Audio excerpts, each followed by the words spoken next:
ஈஸியான நெத்திலி கருவாடு வறுவல் ரெடி ஆயிடுச்சு. இதை மாதிரி செஞ்சு சாப்பிட்டு பாருங்கள், சூப்பராக இருக்கும். ரொம்ப ஈஸியானது தான், ரொம்ப டைம் எடுக்காது.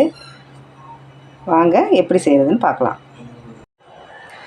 இன்றைக்கி லோட்டஸ் கிச்சனில் நம்ம நெத்திலி கருவாடு வறுக்க போகிறோம். அதுக்கு ஒரு வானல் அடுப்பில் வச்சுருவோம். அந்த வானல் சூடேறட்டும். வானல் சூடேறன்னு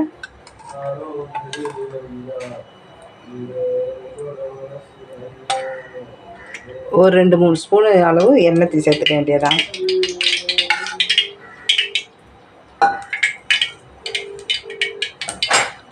எண்ணெய் நல்லா காஞ்சி வரட்டும்.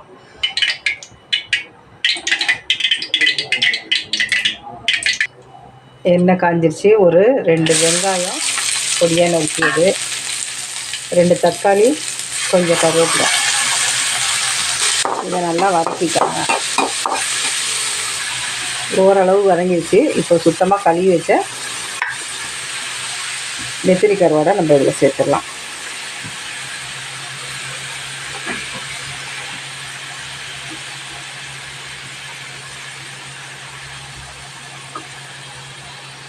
அப்புறம் கருவாடிலே உப்பு இருக்கும், அதனால்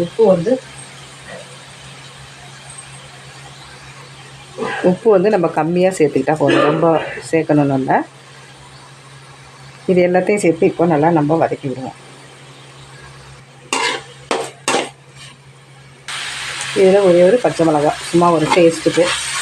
இது எல்லாத்தையும் அப்படியே எண்ணெயில் நல்லா ஒரு 10 நிமிஷம் சிம்முலே வச்சு நம்ம வதக்கி விட்டுக்கலாம்.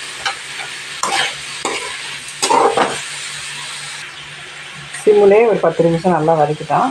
இப்போ அதில் 1 ஸ்பூன் மிளகாத்தூள், குழம்பு தூள் தான், அதையும் இதில் நம்ம சேர்த்துக்கலாம். இதை எல்லாத்தையும் அப்படியே நல்லா கலந்து நல்லா ஒரு 10 நிமிஷம் நல்லா நம்ம வேக விடலாம். இதை 1 ஸ்பூன் மிளகாத்தூள்னால் கருவாடுக்கு தகுந்த மாதிரி நம்ம கூட்டி குறைச்சி போட்டுக்கலாம். மிளகாத்தூள் கருவாடு நிறையா இருந்துச்சுன்னா நிறையா சேர்த்துக்க வேண்டியதான், கம்மியாக இருந்ததுன்னா அதுக்கு தகுந்த மாதிரி போட்ட வேண்டியதான். நான் போட்டது பெரிய ஸ்பூனால் 1 ஸ்பூன் போட்டிருக்கேன் மிளகாத்தூள்.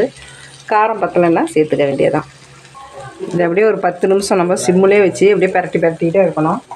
சூப்பராக எடுங்க, அவ்வளோதான், ஈஸியானது தான். இதை மாதிரி நீங்கள் ஒரு ட்ரிப்பு செஞ்சு பாருங்கள், நல்லாயிருக்கும். இப்போ ரெடி ஆகிடுச்சு. இப்போ இறக்கிடலாம் நம்ம.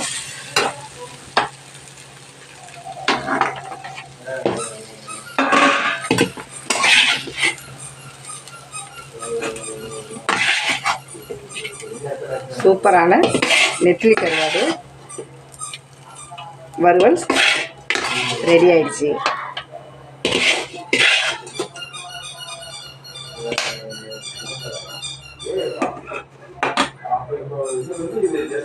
நன்றி, வணக்கம்.